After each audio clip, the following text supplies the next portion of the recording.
All right, I want to thank everyone for coming in. I know we are one short of a quorum, but we are going to just go ahead and get started and at least get through the monthly financials report. When we do get a quorum, we'll just go over the agenda briefly, approve the meeting minutes, so if people want to look at those now, and then we'll get into, after the financial report, our budget presentation discussion. So I'm going to turn it over right now to Mr. Pahor to start with the monthly financial report for the month ending in December 31st. Okay, for the December financial report,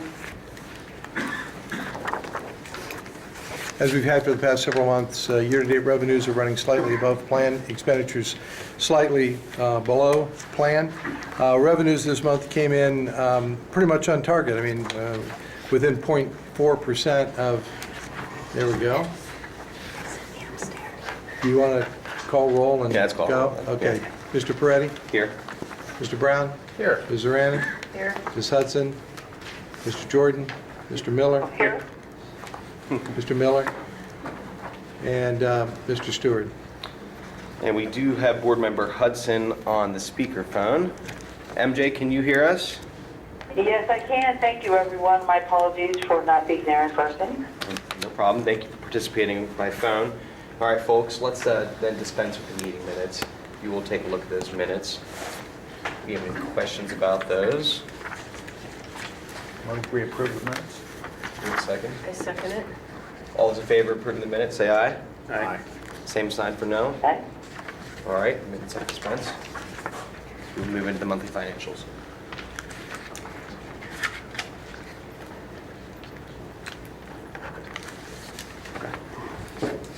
All set? Okay. Let's start over again. On a year-to-date basis, revenues are running ahead of plan slightly and expenditures below plan, as they have for the past several months during this fiscal year. For the month, revenues were very much on target at just 0.4%, or about $132,000 below plan. That brought the year-to-date favorable variance to $18.4 million over plan from just $18.5 previously. Total expenditures for the month ran about $4.9 million over plan. That was about 6% over plan, but as you'll see, that was anticipated because of the implementation of the wage increases and retro pay being enacted in December. And that brought the year-to-date expenditure variances to $11 million under plan, down from about 15.6 under plan the previous month.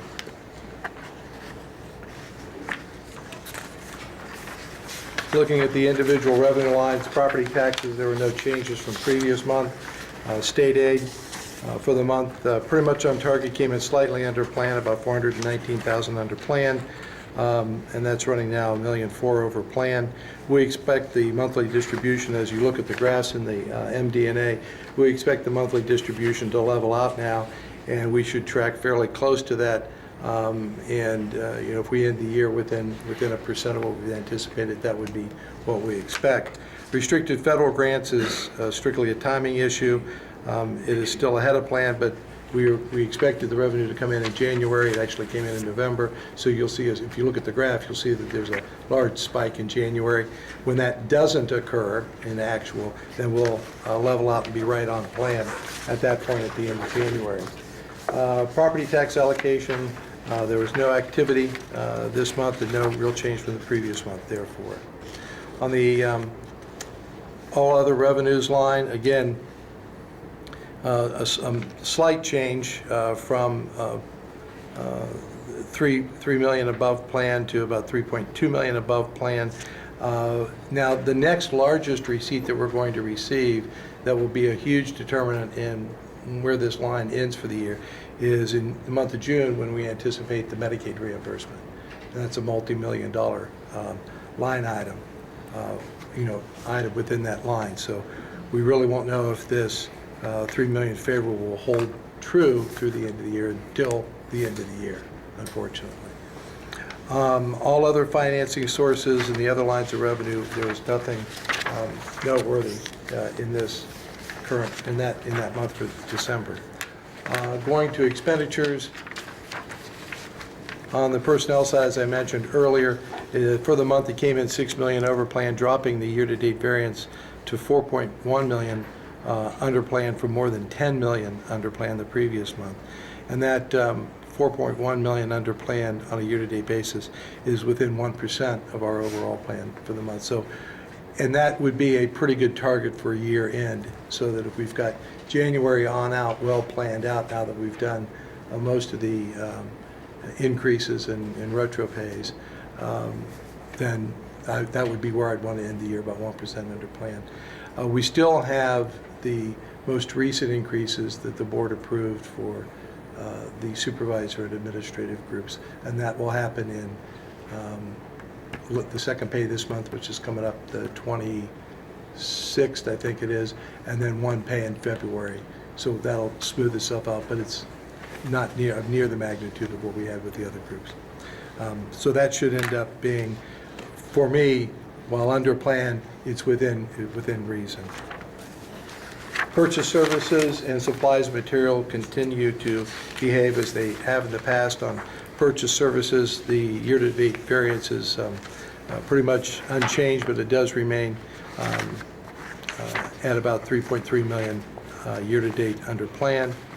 On the charter school deduction side, it came in under plan for the month, but the year-to-date variance now is $383,000 on about $90 million in overall expenditures so far. So that's within 0.4%, so we're right on target there. The recent data from ODE estimates that there's about $184 million to be deducted for charter STEM and scholarship line items we're including here. That's $7 million less than we have in the plan. We'll see how that works out. We do, in the plan, anticipate some growth in that monthly deduct in the last 6 months of the year. We'll just have to see how that works out. This does not, in case anybody's interested, contemplate anything relative to ECOT. Not them, except for the fact, I guess what I should say is, it contemplates them staying in business for the balance of the year.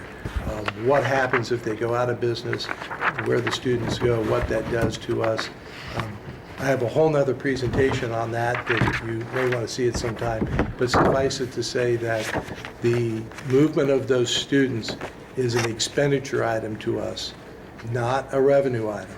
So don't think that those students will generate any more or any less revenue, because they're in our revenue calculation. Where the impact comes is on the expenditure side. If they go to ECOT, they're an expenditure. That costs us. If they don't go to ECOT and they come back to us, it reduces our expenditure. But we have to educate those students. Right. So the money that we would have allocated for the charter deduction, we'll have to allocate to any increases that we need to have in other budget lines to educate those students when they come back. So it's, the movement of those students is like an accounting function. I mean, it's kind of cold, but that's what it does to our bottom line. Okay?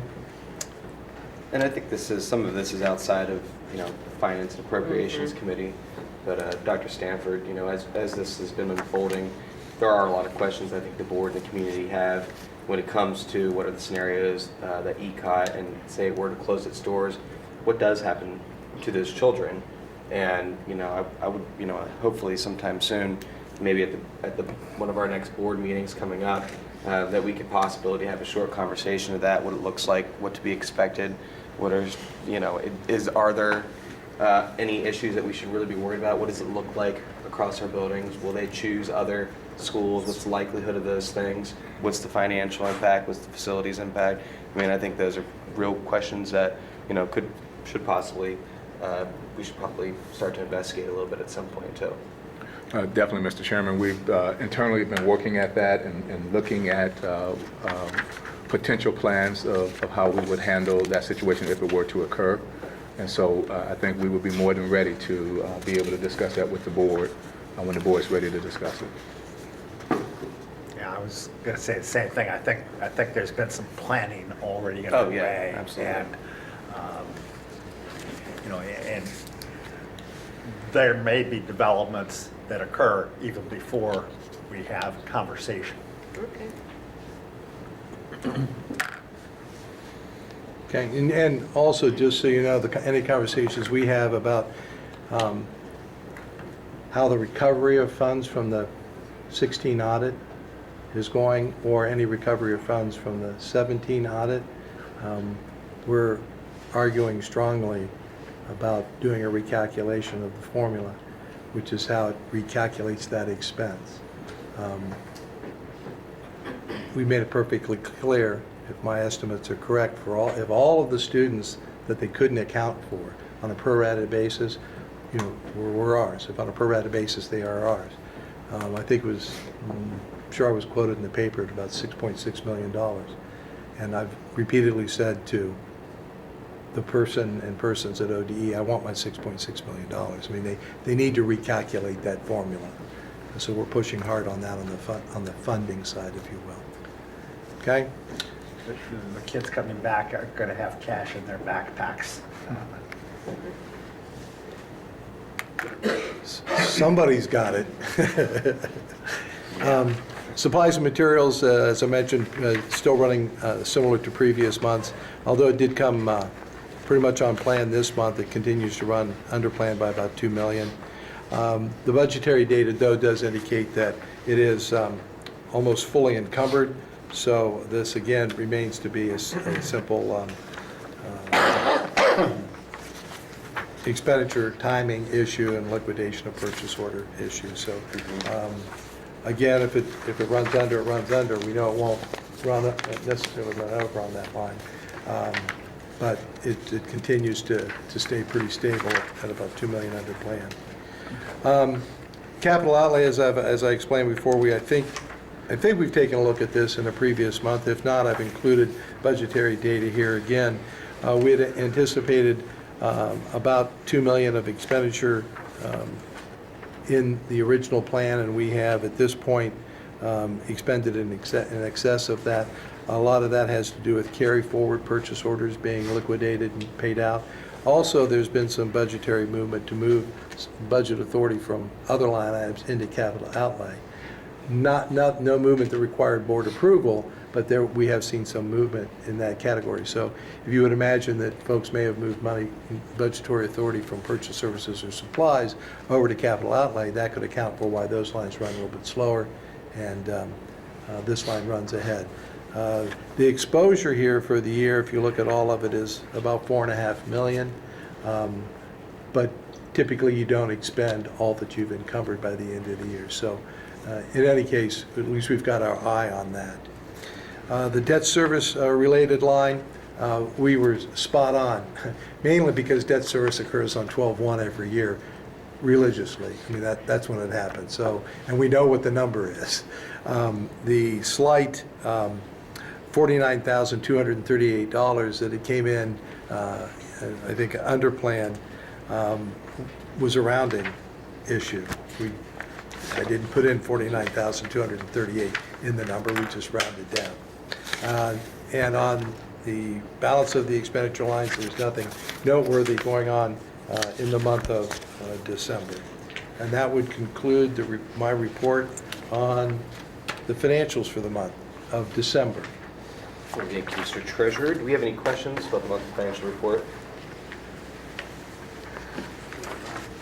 None? All right. Well, now we're going to get into the piece we have a lot of people here for, unfortunately, today. And I just want to just sort of open it up and just make sure people can hear me as well.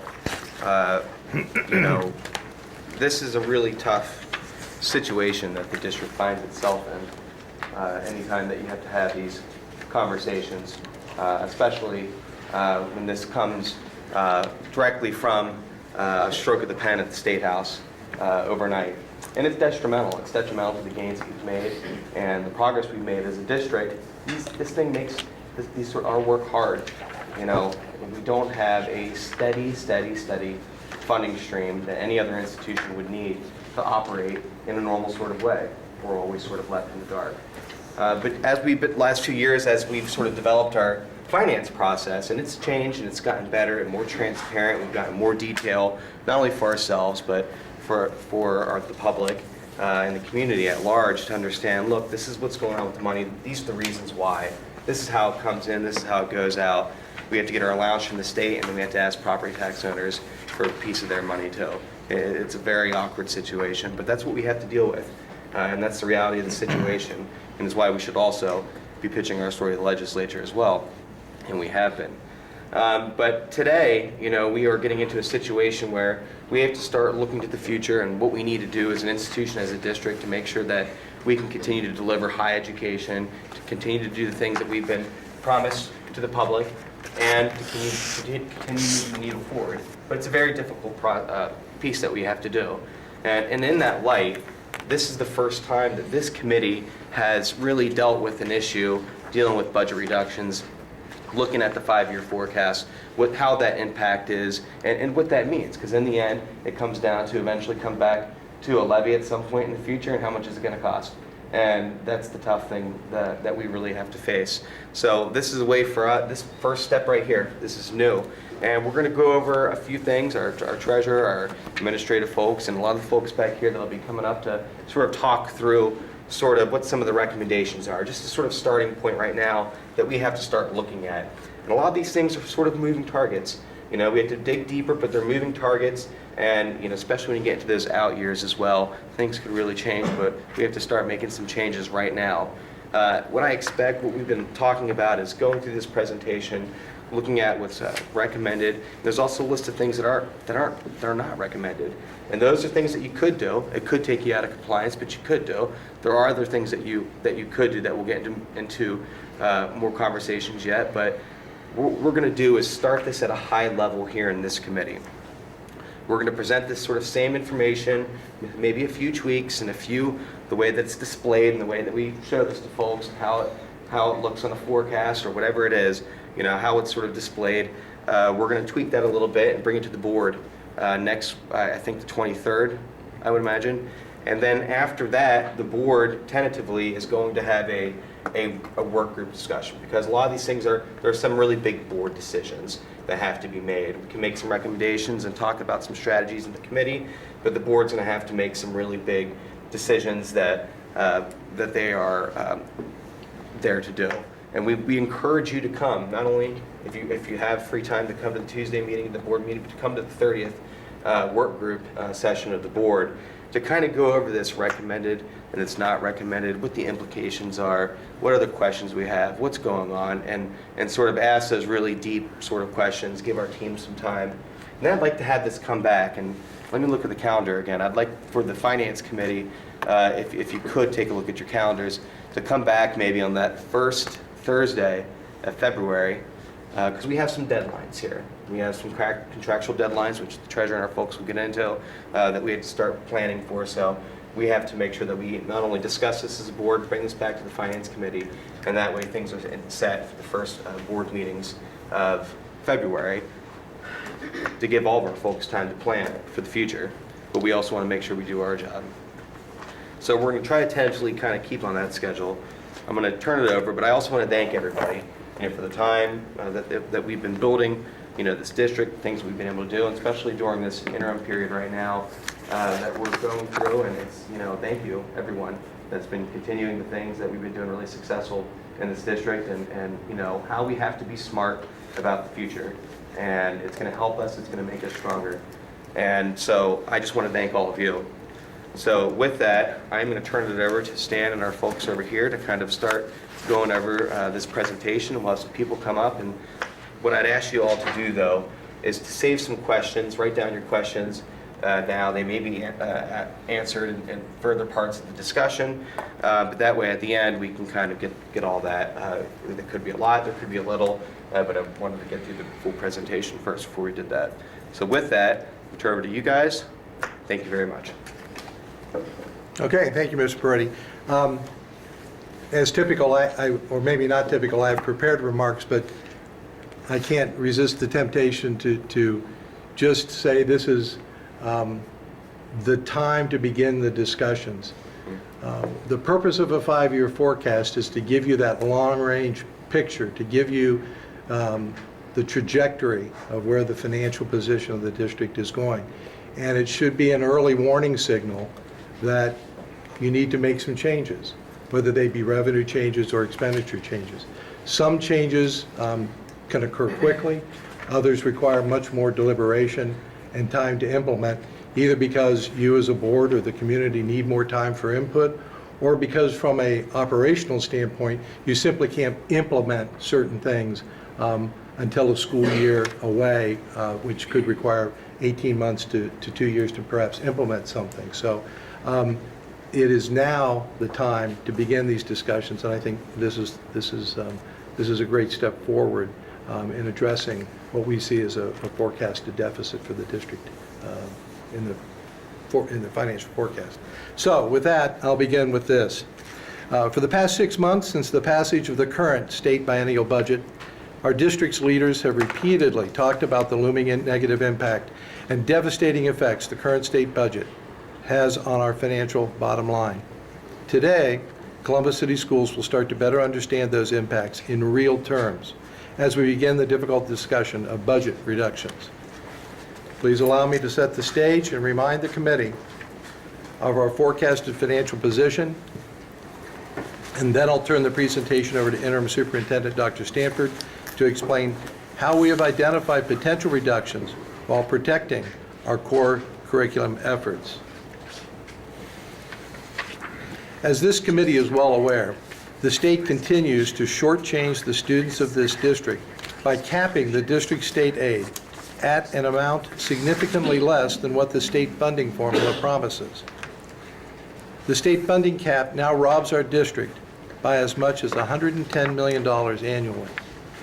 That equates to all of our kindergartners, first graders, second graders, third graders, and even some of our fourth graders essentially receiving no state funding at all. In the current 2-year state budget, the already minimal efforts put in place by previous legislatures to rectify the funding cap at a mere plus 7.5% annually, as you probably recall, were nearly cut in half, reduced to only plus 4% annually. This increases our funding gap from $83 million in FY17, last fiscal year, to $110 million for this current fiscal year. It is this continuing lack of state support and annual gap caused by the funding cap that are the primary drivers of a projected deficit in the 4th and 5th years of our current 5-year financial forecast. While the deficit in the 4th year of our forecast is $88 million, or just under 10% of our projected revenues, the deficit in the 5th year jumps to more than $224 million, almost 24% of our total projected revenues for that year. And when you consider that best practices call for a minimum operating cash balance of approximately $80 million for this district, the deficit we must address climbs to more than $300 million. Let's be clear, we have been good financial stewards of the district's resources over the past several years, including slashing the district budget by $50 million in 2015, closing underutilized schools, selling unneeded properties, and leasing buildings to organizations who wanted our empty space, all of which added $15 million more in income. And then putting up for sale 13 more unneeded buildings and properties, which is set to generate more than $30 million. And it is this financial stewardship, combined with voter support of the last levy, that's keeping the district in the black for the first 3 years of the most recent 5-year forecast, despite this major shortfall by the state. Our interim superintendent has vowed to continue that good financial stewardship, which means we have an obligation to take action today, and our discussions today represent such an action step, to prevent more drastic and damaging budget cuts, to address funding shortfalls and greater deficits in the not-so-distant future. So with that, I will turn it over to Dr. Stanford. Thank you, Treasurer Behort. Yes, $300 million. To say we need to tighten our belts would be a gross understatement. As Mr. Behort just shared, Columbus City Schools has implemented a number of operational efficiencies and made significant reductions over the past 6 years, generating millions of dollars in savings to the general fund, while at the same time identifying new sources of revenue to minimize the district's ask of voters. The belt is already tight. Again, the belt is already tight. to maintain our future financial stability and address that $300 million deficit in year 5 of our financial forecast, we have a responsibility to begin identifying budget targets and potential reductions that must begin in year 2 of the 5-year forecast.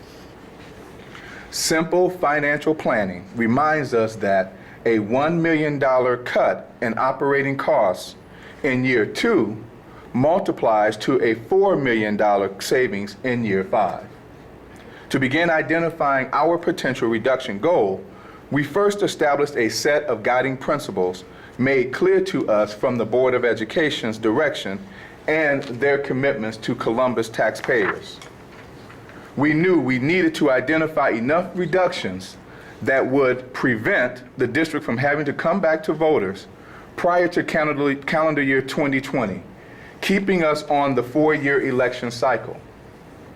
Protect the promises made as part of the 2016 levy campaign, including the hiring of staff to directly work with our students and address the social, emotional, and safety needs of our children, and provide the least impact as possible in our classrooms to the traditional core curriculum of reading and math. My administrative team, working closely with Treasurer Behort and Budget Director Gooding, has identified and are recommending approximately $21.5 million in potential budget reductions, which would take effect in fiscal year 19 and impact the 2018-2019 school year. We've broken down these reductions in easy-to-see categories in both personnel numbers and non-personnel numbers, such as equipment, purchase services, and supplies. And that those 2 documents are in your packets, and they're in green color. One is a recommended set of budget reductions for that 21.5, and then there's a second sheet that has items that we consider but are not recommending as a part of the budget reduction. Reductions of this magnitude are never a one-cuts-fits-all solution. Overall, these proposed reductions are built around 3 proposed action items. First, reduce costs, but don't eliminate curriculum support to students and teachers. Second, reallocate several district-level responsibilities and staffing positions back to the school building level. And third, realign certain operational services to minimal levels and certain academic offerings to reflect state-mandated requirements only. In determining which proposed reductions to recommend and which items we would consider but not recommend at this time, I sought to protect key district priorities of ensuring high-quality pre-kindergarten, grade-level reading proficiency, pathways to graduation, and continued school safety. Let me share some specifics that demonstrate our actions. In reducing costs, but not eliminating curriculum support, there are several initiatives in academic services where funding would be cut by 50% or more starting next school year. This includes reductions in funding for instructional materials, for social studies, biology, engineering, and science instruction, educational resources in our libraries, supplies for the unified arts and physical education programs, and scaling back new technology purchases such as Chromebooks. Again, all of those subject matters and student activities will still be offered. None have been eliminated, but yet they will receive dramatically reduced district investment. Also being reduced are part-time general fund instructional assistants, not assigned to classrooms, but we will maintain other instructional assistants who directly support our classrooms. Our next action is to reallocate what historically have been district-level responsibilities, services, and staffing positions to the school building level. From covering the extra costs of field trips and lunchroom monitors to providing microphones and media technology support in the classroom, the district will now look to principals at the building level to identify resources within their building teams and budgets. to account for these needs. Perhaps most notable in this reallocation will be the reduction of TOSAs.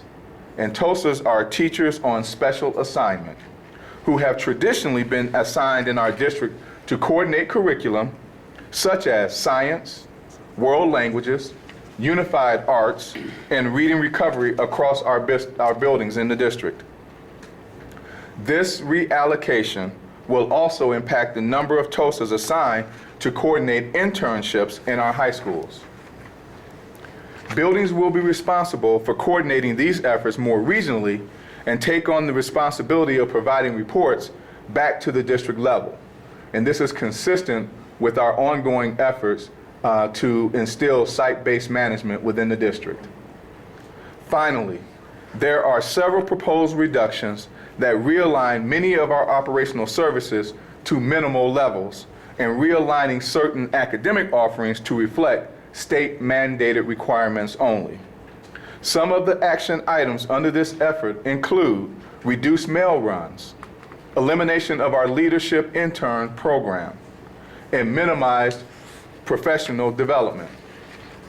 One major proposal that falls under this action item would be the realignment of Woodcrest Elementary back to a traditional calendar instead of a year-round operation. We are also recommending a review of state-mandated requirements for graduation and realigning building-level staff to reflect those requirements, which would provide opportunities to address teaching levels. In a budget predominantly driven by personnel expenses, reductions of this magnitude will certainly impact personnel numbers district-wide. Over the past several years, we've seen a large number of reductions in administrator and central office positions. Moving forward, more of these high-level and central office positions will continue to be frozen and left unfilled, including the purchasing and transportation director positions and administrative staff. Budget managers will also limit purchases when possible for the remainder of this fiscal year. The elimination of special assignment positions for some of our most experienced teachers will likely result in those former TOSAs returning to the classroom, which will create a teacher surplus at the building level that will need to be right-sized. And as we shift to minimal service levels in our operations, matching staff reductions will likely follow. In all, we are recommending 163.5 FTE reductions.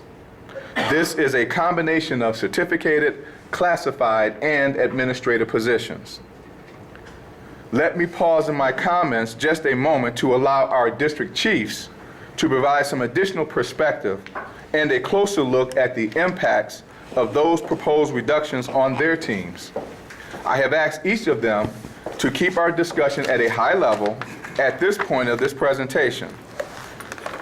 The point of this presentation isn't to identify specific employees or expenses, but more to explain how we will manage these reductions as best as possible. A deeper dive, as Mr. Peretti has said, will come later with the Board of Education. After each of them has presented, I will offer some final remarks, and then the leadership team will be available with me for questions as a whole. So I would ask that you, again, reiterating Mr. Peretti's request, I would ask that you hold questions until the end of our presentation. So let me begin by introducing our Chief Academic Officer, Alicia Gillison. Thank you. Good afternoon, Finance and Appropriation Committee. I am compelled to say, listening to the budget pieces, I just want to put a face on what it is that we're talking about. We're talking about 51,000 students, 89% economically disadvantaged. 17% of those students have been identified as having special needs. Over 8,000 ESL students. Stan Pahoric talked about being good stewards. Just to paint a picture for you, Third grade reading guarantee. We went from 46% to 92% of our third graders matriculating to the fourth grade. You're talking about being good stewards. We've expanded pre-K seats all over the district so our young people can have quality pre-K experience. Graduation rate. We've gone in the last 4 years from 73% to 78%. On top of that, our college persistence, which is our students who are enrolled in college, are remaining in college, that percentage is over 70%. So when we talk about these budget cuts, as the chief academic officer, I have to frame this because it's our job to protect the supports and protect our staff, our teachers, our TOSAs, and everyone that is making this happen. Dr. Stanford talked about courses not being eliminated, but being reduced. Please know that we're looking for alternate funding. We're looking to work closer with partners to come to the table to help us continue our positive trajectory. That was not a part of what I was supposed to say, but I put it out there. That's all right. It's all right. right. It's all right. You have my permission. Thank you. As our district's chief academic officer, I've been charged with reviewing the expenses of the Department of Academic Achievement Support Services. In doing so, I have kept true to the priorities of the Board of Education, those being provide the least impact to our curriculum offerings, protect the promise made as a part of the 2016 levy campaign, and prevent the district from having to go back to voters prior to 2020.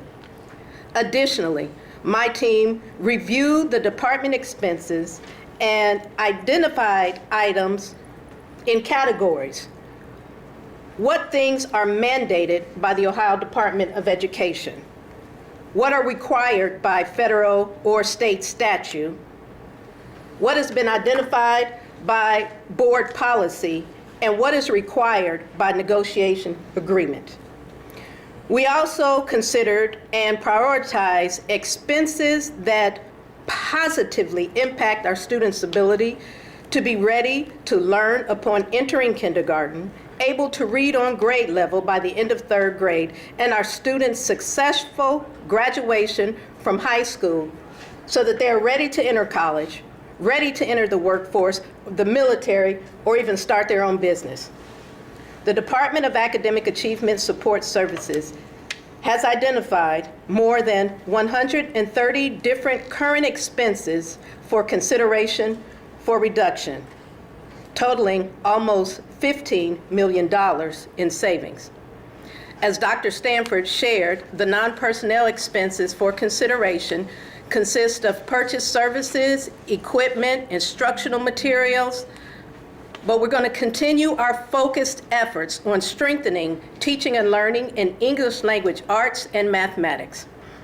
As a department, we will scale back the deployment of new technology to our schools. I repeat, new technologies to our schools, because efforts in the past 3 years to outfit our schools with the technology appropriate for today's instruction and assessment needs have been successful and have provided each school with sufficient tools.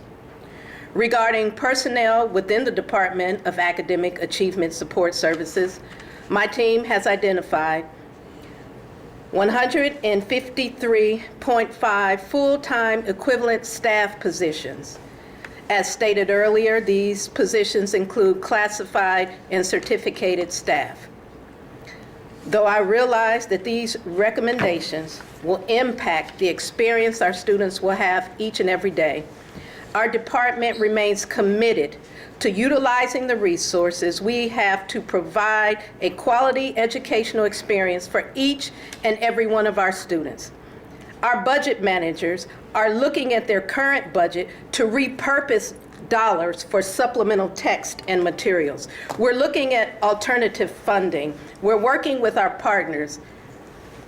And out of all of this, we have an opportunity to re-envision our delivery of services, to re-envision program design and course offerings. And I end with 51,000 students. Next, our Chief Operations Officer, Mr. Maurice Oldham.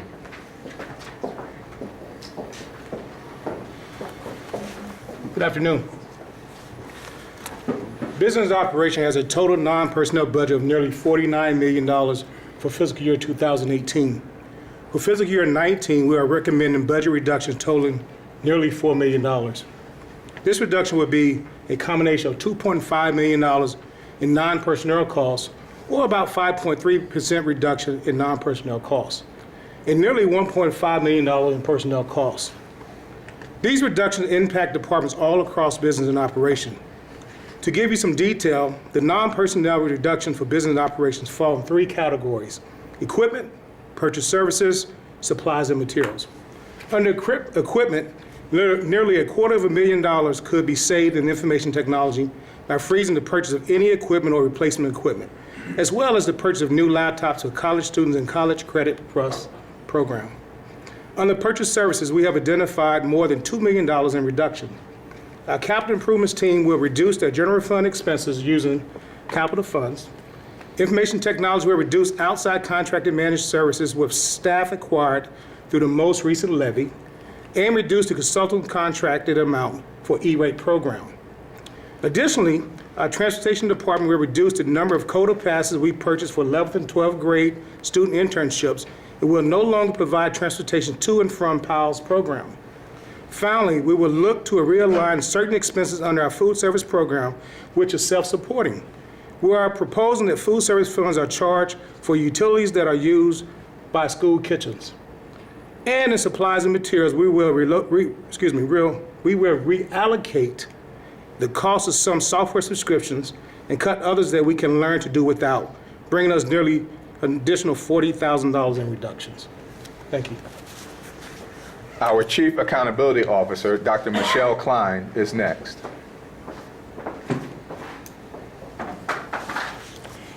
The Department of Accountability and Other Support Services has a total non-personnel budget of over $206 million. Of this budget, 98.9%, let me repeat that number, 98.9% is required by state law to pay for community schools and out-of-district tuition for both general and special education students. The recommended non-personnel reductions from the Department of Accountability total $14,390 in purchase services from both the Division of Testing and Program Evaluation and the Division of the Registrar.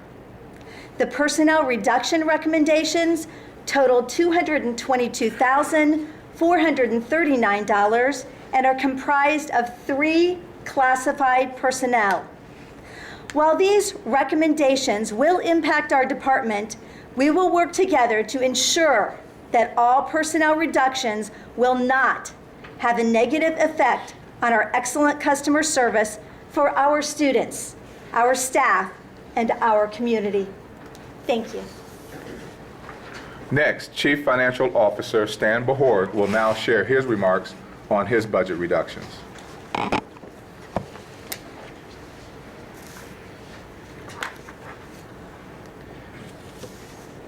The portion of the budget that I received directly in terms of non-personnel is about $13.9 million. And similar to what Dr. Klein just explained in her budget, 93% of that amount is for outside dues and fees, such as auditors and treasurers, fees and transfers that we appropriate for that really aren't in our control. So 93% of that budget wasn't available to really be considered for a reduction. In my recommendations of reductions, we have about $54,000 in non-personnel items related to dues and fees, purchase services, and supplies and materials, and that comes mainly from examining our spend patterns over the last 3 or 4 years and better aligning the budget amounts to those actual spend patterns. So it in past years, if we underspent, we simply realigned it down. So I believe that those reductions can be had with no adverse effect on services that we provide. One of the unusual items that you'll see in your summary sheets is at the very last item, where under my area it's listed as personnel, and it says $2 million, but there's no associated FTE. So if that didn't catch your eye, well, it probably should have.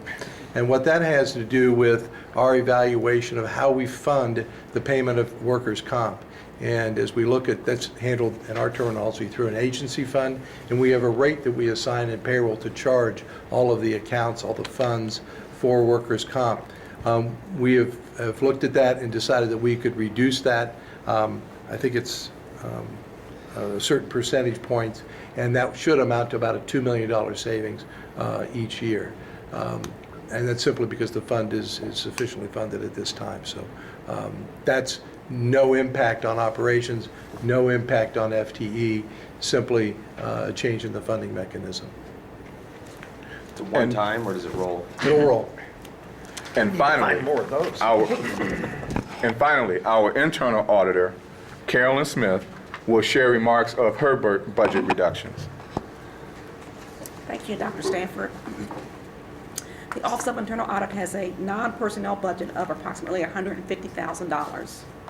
The largest non-personnel item is purchase services, which includes paying for outsourced IT audits and working with consultants to help us develop data analytics to be able to quickly, accurately, and efficiently analyze accounts and prevent and or detect anomalies.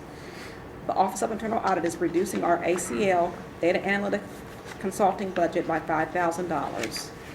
While we will still be able to perform timely data analytics on district data, we will reduce the number and hours of consultants' time that was planned for the development of new scripts or enhancing our existing scripts. We also have a small printing budget for producing color copies of reports. This is being eliminated, and we will use alternative means and methods for this function. Thank you. Reductions have also been identified across other sections of our full enterprise. Budget Director Scott Gooding can now provide a quick overview of the remaining budget reductions. Thank you, Dr. Stanford. The remaining $557,629 in proposed reductions come across the remaining 5 offices: Board Services, Budget Office, Communications, Legal Services, and the Superintendent's Office. This total reduction represents a mere 2.5% of the total recommended reductions. These are in areas of non-personnel, the operating budgets, additional revenue, which we've been able to identify through a lease opportunity that we can receive some funds coming into the district, as well as a reduction of 3 FTE over those 5 departments. One of the pieces that I do want to call out that we were proposing to retain is the services of a grant development and writing services. The fear with that, if we eliminate that, we're cutting off an opportunity to pursue and receive additional grants, whether it's through local, state, or federal sources. So we don't want to do that because we still need to have that. So we don't want to make a reduction there that we're going to lose more than what we're actually spending.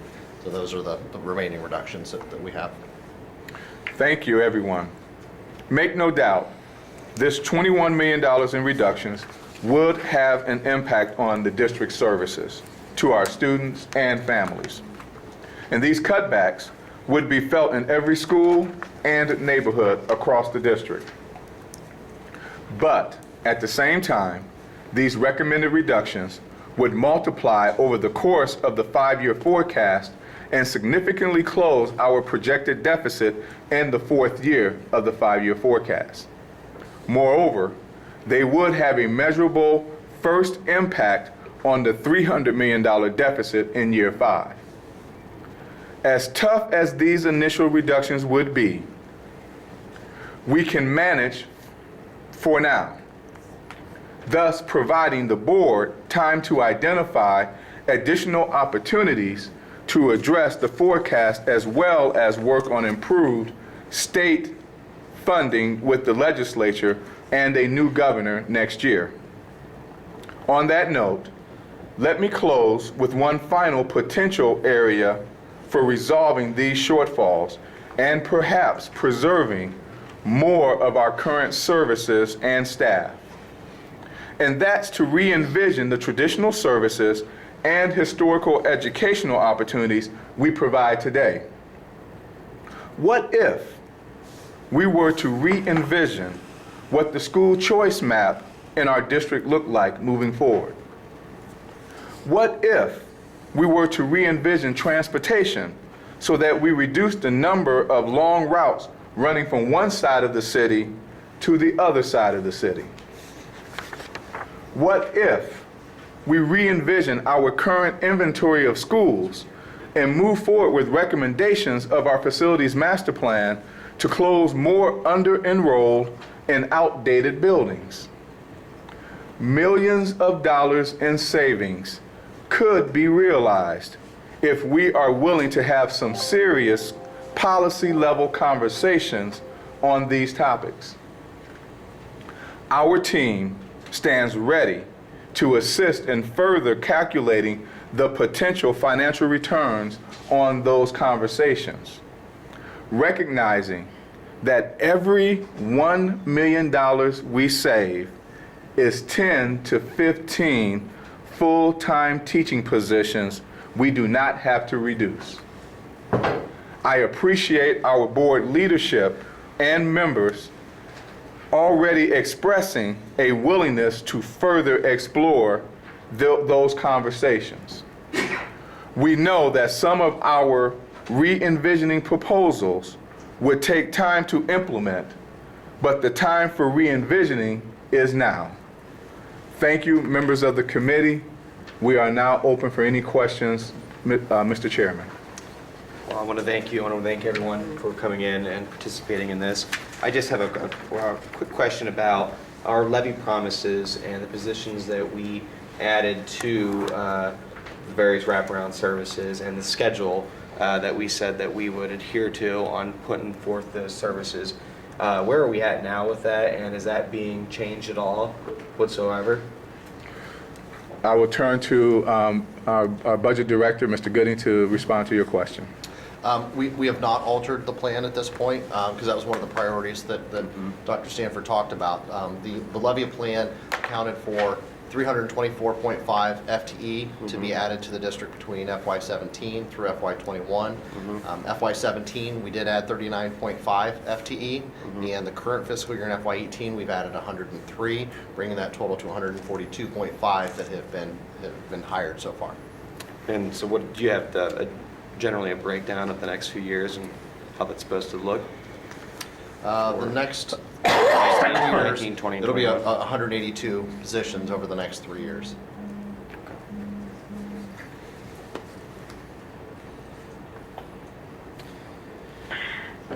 Mr. Chair? Yeah, I'd like to MJ? ask a question. Absolutely.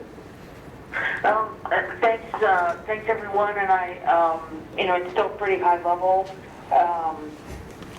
and a lot to take in. I know I need to still do a briefing at a little more detailed level, but what I think would be very helpful is, it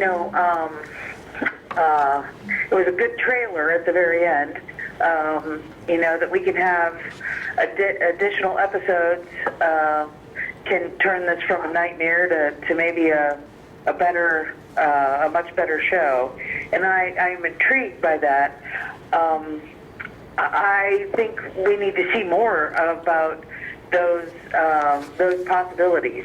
That's I think we have to have that out there to then have those policy decisions, so they're not made in a vacuum just about the policy, but there's also the ROI consideration, and it adds the value to it. So we might combine facilities, but the trade-off is we get X number of more teachers in the classroom. And I think we have to have that combined analysis to have some of those tough discussions. So I would be open to suggestions on how we do that, but I feel like we need to put those forward so we're not just looking at these kind of what I call standard brave cuts in one hand, but we're looking at it on a much more global basis to make choices.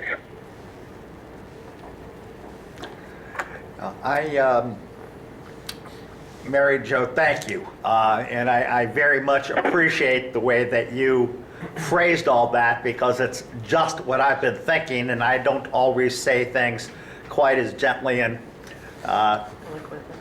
diplomatically as you've just done, so thank you. I think that the items that you're referring to, this re-envision area, are things that we absolutely must begin to look at and get a better handle on and a better understanding of sooner rather than later, as we look at the rest of this. I think that there are, I think we all know, and the reason that they're listed in this re-envision section is that there are potential savings here. And I think that it would be irresponsible for us not to understand those better. And even if we end up not doing that, we need to do that, make those choices with our eyes open, with a full understanding of what it means for the school district and for the community. Absolutely.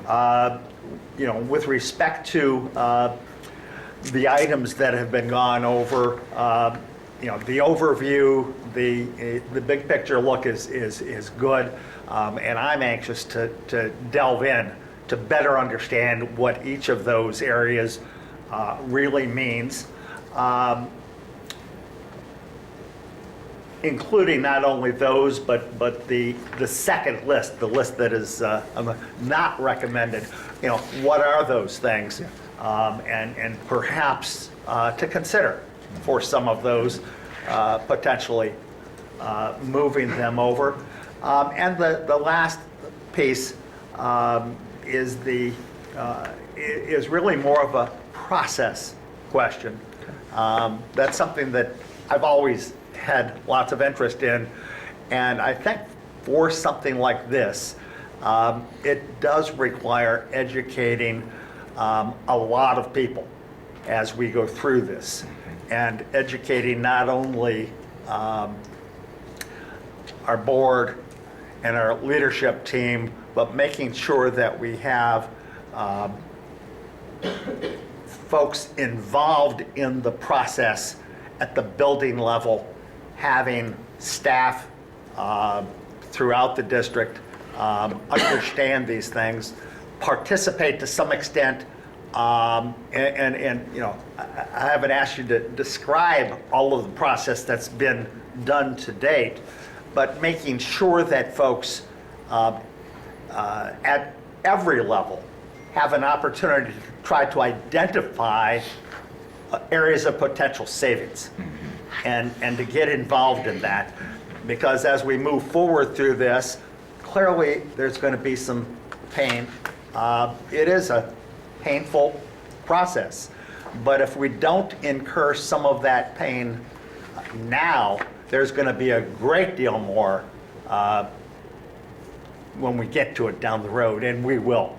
So I think we need to do that, and we need to be involving the community as well, making sure that to the best we can, communicating and involving parts of the community to see what we're doing, because 2020 will likely be here before we know it, and if we haven't answered questions by then, it may be too late. Thank you for those comments, appreciate that. Yeah, I appreciate both MJ's and Eric's comments on that as well, and, you know, just an area that that I'm really, you know, you want to minimize as much as you can. And I know that, you know, when we talk about the not recommended list, there's a lot of items in there. And there are items that when we talk about right-sizing the district, can we consolidate it all? Can we do that with what are low-hanging fruit? Can we do some of that without, you know, going to the levy? Are there smart things that we need to do that are emotional, but are going to not only put the district in a better fiscal shape moving into the future, allows us to grow properly. So I'm very interested in that as well. You know, I know we're going to have a board conversation about some of these tough issues, but, you know, what are some thoughts that the administration has and some things that are low-hanging fruit. What can we do? How can we start this process? Because it's going to be a process that is going to be a very tough one aside from just this, and it's going to have financial implications, and there are going to be it's what we have to do as a board. It's what we have to do as a district, and especially framing it up for 2020. It's going to be important. We do go that pathway. So, do we have any more questions? Mary Jo, do you have any more thoughts or questions, or because I just want to I know this is a new process and how it's presented. We're going to have another step going to the full board for maybe this sort of view like this, and then the work group, which I would encourage people to come to. It's an open meeting, and then how it comes back to finance, possibly to view those recommendations, ask more questions. What does it look like? How does this process look like? Is going to be important, and how are we going to communicate that? Like Eric said, are some really important questions where people know what's going on in the public. Dominic, I think my thought is that I think we got a ways to go, because there are a number of things. I mean, I summarily reject that we take that many people out of the classroom, that we get rid of the leadership intern program, that we take tech out of the classrooms. While we have programs like WCBE that we don't touch, I just summarily reject it, and I think we've got a lot more to do, and we need to have all of that out there.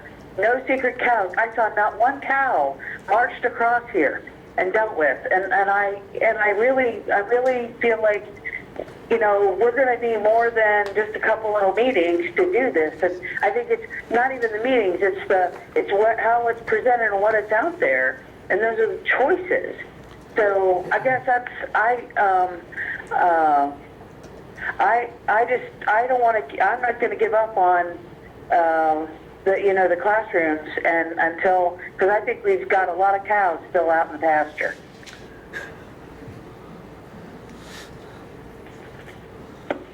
I appreciate your comments, MJ. You're right. We do have to continue looking at this. It's tough. There are some time frames that we do have to adhere to, some processes that affect the next school year that are real, that we have to talk about when we talk about staffing.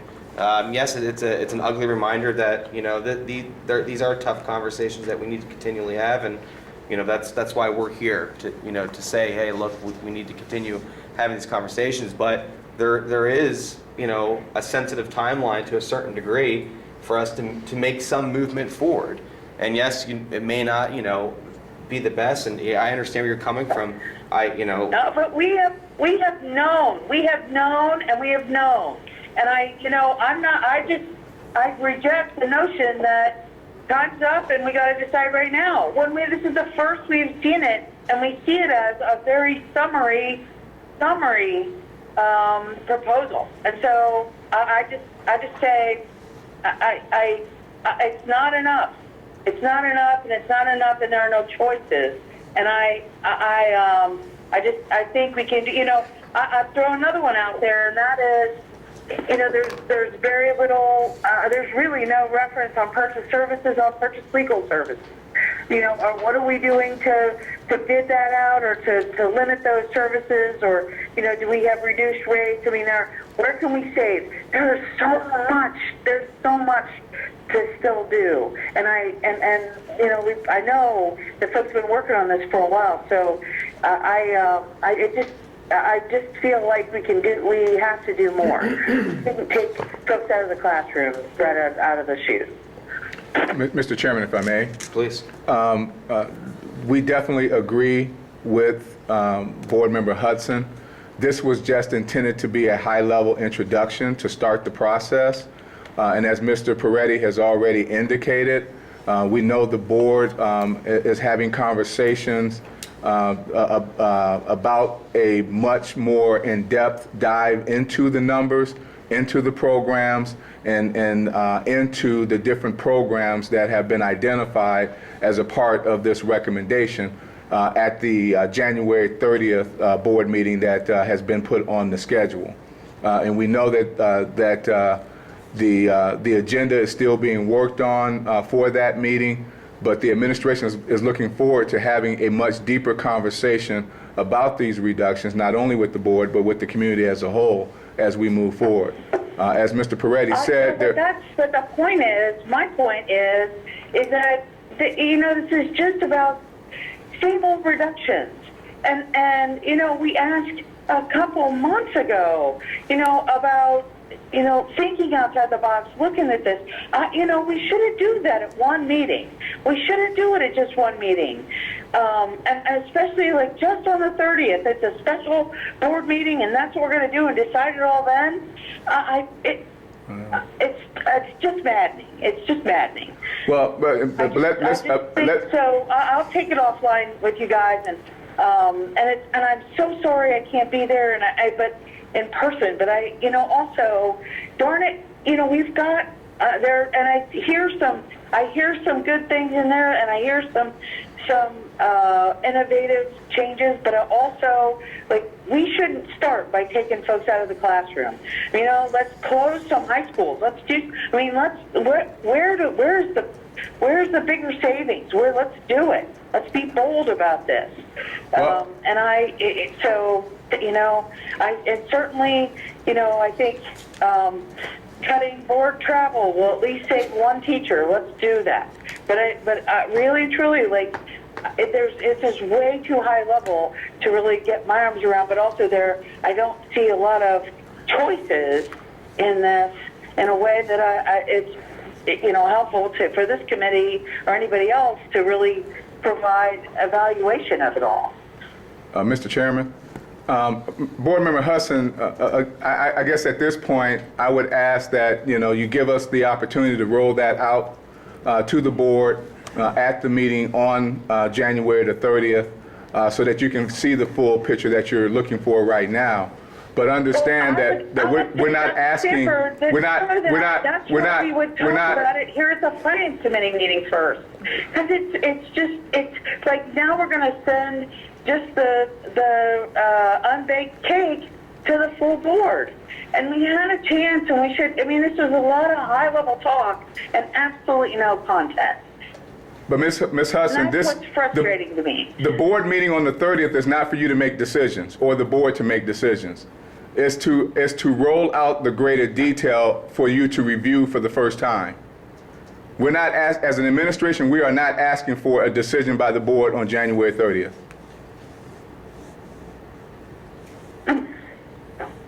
Understood. That's fine. Yeah, please.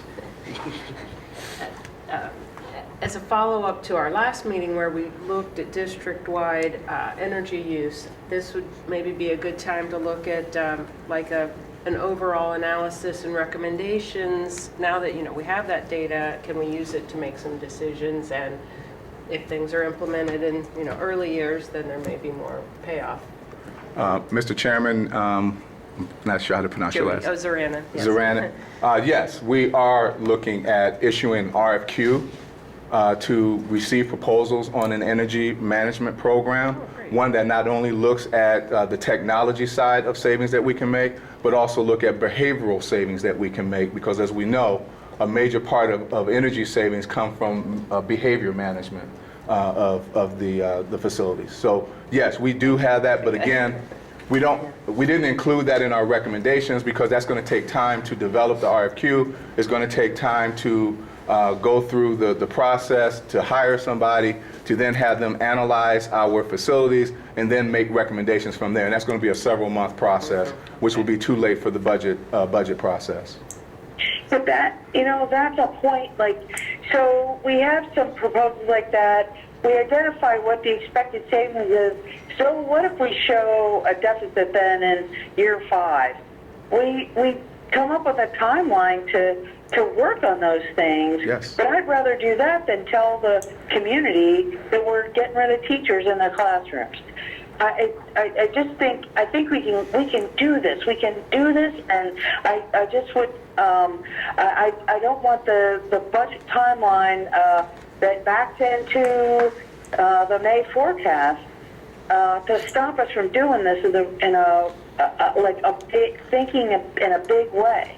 And I think sending that message of getting teachers out first is just not the right message for us to be sending into the community. I mean, I think we all agree, MJ. I know exactly what you're talking about. You're talking about the sacred cows when you talk about WCBE or the Nature Conservatory, the things that we have that aren't necessarily our core mission. Sure, I mean, I get that. You know, and we should have those tough conversations. How do we get more people to share the burden when it comes to delivering some services that we dedicate our dollars to? Yeah, we should find out more ways to do that. I do know there's so much bandwidth. We do have to be diligent and to continue using, you know, our staff that does this work in a smart way. Yeah, I mean, I get all that. And yes, I do agree when you're talking about, do we have any buildings that we can close down without having to build new ones? Because we do need to right-size the district. Absolutely. You know, I think everyone agrees with all this, and that's why we need to continue having these conversations so we can talk about that, especially as a board. I mean, I have no problem talking about that. I'd like to minimize the impact as much as possible. So I think everyone's right on board with you. And, you know, I think this is like, you know, a lot of the other processes. You know, we've gone through, you know, we're trying to keep a steady transition right now through a different administration change and trying to keep focused on, you know, things that are coming up and that we're dealing with. But I completely sympathize with your statements and doing whatever we can to have any sort of savings. Mr. Chairman, I just wanted to make real quick a note about facilities. We did consider facilities, but understand that when we started this process in late the fall, we had already planned to have the lottery school choice process start in early January. We've had the school fairs for elementary and middle school the first week of January. And so as parents and students are making their choices about facilities, we just felt as an administration it was the wrong time to have a conversation about closing school buildings for the upcoming school year, because they could make a choice of attending a school and then find out in February, March, or April that their building has now been closed. This would be a 2-year piece. And so traditionally, we have had a several-month process where there's extensive conversation with the community and the board about what buildings to identify for school closures. And again, when this process started in the middle to late fall, we as an administration didn't see how we could make that happen prior to, you know, having those other contractual processes that you talk about still take place in a timely fashion. Mr. Brown. You know, I feel Mary Jo's frustration. I feel it too, perhaps. I had a little bit of opportunity by phone earlier today to express some of that and the need to get at some of this. But I agree completely with what Mary Jo is saying. We do have to get at all of the areas, and you know, there is great potential for savings with facilities, and we need to get at it. I understand that, yes, it might be a multi-year process with school buildings, but that doesn't mean we can't start looking immediately Right. at non-school buildings. Yes. You know, whether it's this building and, you know, and other administrative offices, and, you know, are there some things that we can do right away to start affecting some savings? Transportation's another just large area that, you know, we do need to get at. Yes, we've enjoyed some of this cross-district busing, but it's expensive, and it's perhaps a luxury that's more than the community and the schools are willing to continue to support, or at least versus cutting classroom teachers and you know, frontline staff and things of that sort. So I think we need to tee those up, and it's going to require time and discussion by the board. Yes. And we're not going to be able to complete that discussion in one session on the 30th of January. You've got some things, particularly on these lists that you want to tee up so that we can take some board action in February, and yet, we're not going to be able to, we need to get started with the rest of this sooner rather than later. Sure. And the other point is, some of these savings, as we're going forward, to the extent that we can already implement, we have to do that. We don't have to wait until next fiscal year for some things. I know that you've been working on it. I know that we've seen this coming for, at least the 6 months since the state did it to us. But, where we see some place that we can save today, let's, jump on it and do it. Mary Jo touched on one of my favorite topics, board services. There's not tons of money there, but whatever it is, we need to get at that immediately. Sure. And take steps to curtail those kinds of expenses right away. It helps us, I think, send a message that we're serious.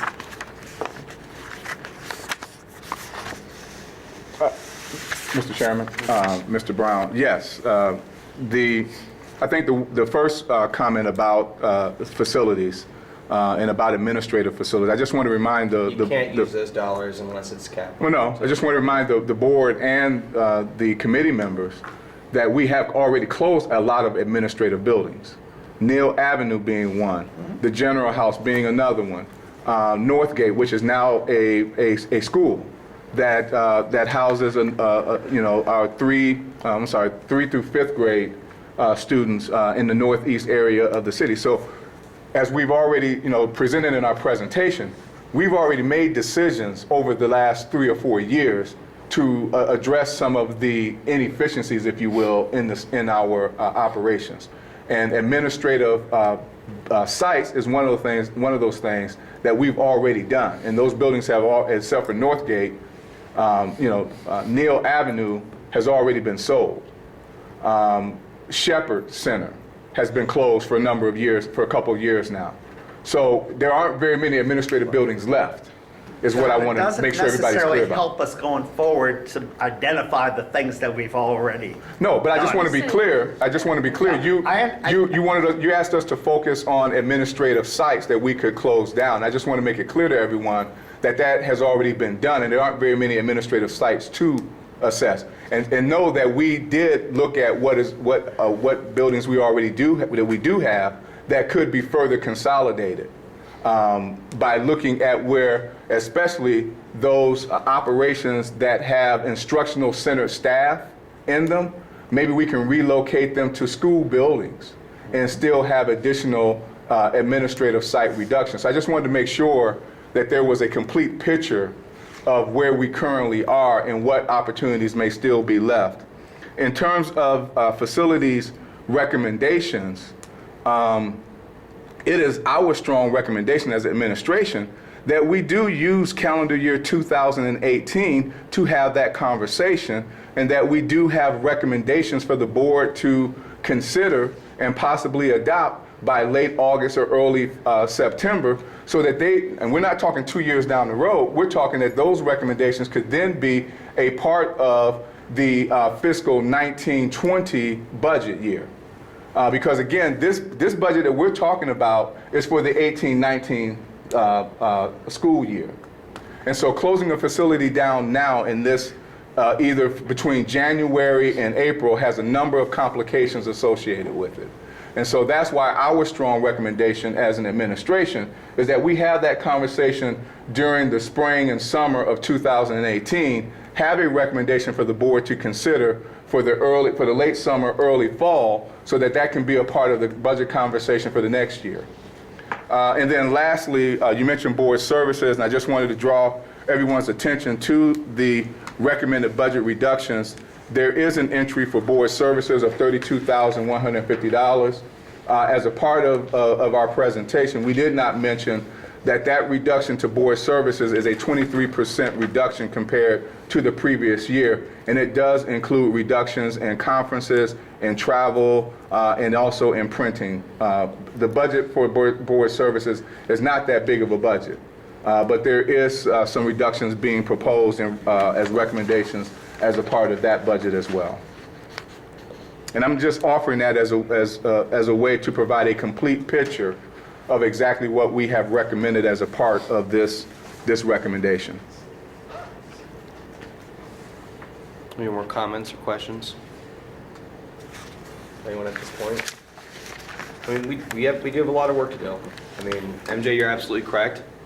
I mean, we do have to rethink the way that we do things. You know, yes, we have been asking for it. Yes, we should be, this is not a very good position that we're in right now. We wouldn't be in this position right now if the state didn't do what they had done. We'd be in a completely different position. But I agree, we do need to start thinking outside the box. Not, when we talked about closing down administrative sites, there's only so much capital that can be shifted. But I'm just saying, you're right, yes, but I don't want to paint this picture that we're able to sell, a bunch of administrative buildings and fill academic delivery services with that money, because you can't, unless you're buying sometimes some items that last forever, or if you're putting that towards deferred maintenance. But there are some things, yes, I agree. It's always frustrating when you're in a bad situation. So I just, let's just keep on, we're the Board of Education in this committee, and we need to make sure that we do our job and continue asking hard questions and process questions, and what we need to continue to do moving forward. It's not fun, and I don't think anyone wants to do it, but we have to. Mr. Brown? Yeah, two minor points. One, the consolidation potentially of administrative services and those functions. I was not talking solely about capital. I was talking about operational savings that can result with further consolidation as well, and that can be significant.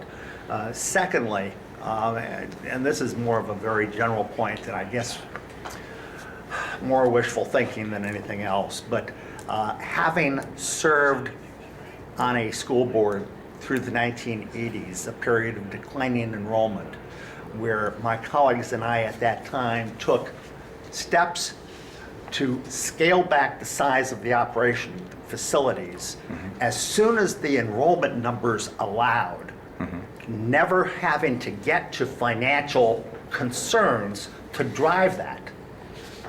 We're here now with financial concerns driving it, but making those hard decisions at a time that the enrollments allow, and taking a look at some of these other re-envisioning items as soon as we're able to, can help protect us from getting into the financial situation that we're in now. Yes, the state did a lot of this to us, but it was also, we can be doing better with being frugal, with being,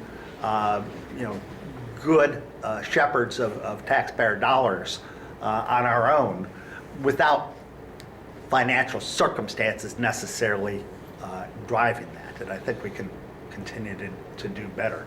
We went back then, now it was a period of very high interest rates, and interest income was the second greatest source of revenue for us through the 80s, and kept us off the ballot for 10 years. Almost unheard of. And those things, those circumstances aren't in the foreseeable future at all. But I think the approach of let's find and get at the savings as quickly as we can is still sound. All right. Anything else? Mary Jo, do you have anything else for now?